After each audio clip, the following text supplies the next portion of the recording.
काफ़ी तारीख़ असांखे मिली आहे ऐं पोयां टिनि हाज़िरियुनि खां जेको आहे सो जॾहिं चीफ जस्टिस साहिबु नोटिस वरितो आहे chief justice Sindh high court ऐं डिले कयो पियो वञे सरदारनि जे वकीलनि जी तरफ़ खां, सो इहो सुवालु ज़रूरु आहे असांजी अदालत ते सवालिया निशान आहे हीउ केस, ऐं हीउ केस डिले छो थो थिए जॾहिं त मां हिकिड़ी सिंध मज़लूम न्याणी इंसाफ़ जे लाइ दर बदर आहियां। असांजो सिर्फ़ु हिकिड़ी असांजी डिमांड आहे त केस हलायो वञे, फ़ैसिलो ॾिनो वञे।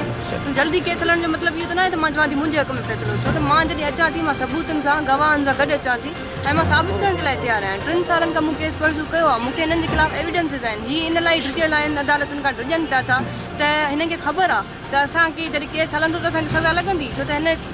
वटि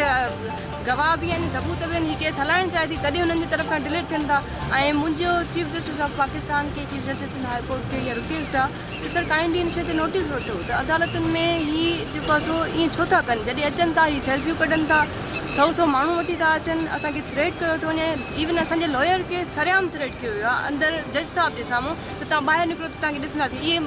लॉयर जो मतिलबु हूंदो आहे, हू अगरि असांजो काउंसिल आहे त मतिलबु असां पाण, ऐं हुननि जो काउंसिल मतिलबु सरदार पाण, त हीअ केरु कंहिंखे थ्रेट थो करे। इन मां वाज़े आहे त सरदार असांखे थ्रेट कनि था अदालत में, भरी अदालत में जज साहिब जे साम्हूं हू थ्रेट कनि था। इन खां अलावा हू छा था करे सघनि त अहिड़नि जी जेको आहे सो अबूरी ज़मानत जेका 3 सालनि खां हिननि खे ॾिनी थी वञे उहा रद्द कई वञे, हिननि खे सज़ा ॾिनी वञे, हीअ सज़ा जे लाइक़ु डॉक्यूमेंट्स जे बेसिस ते जेको आहे सो फ़ैसिलो ॾिनो वञे न।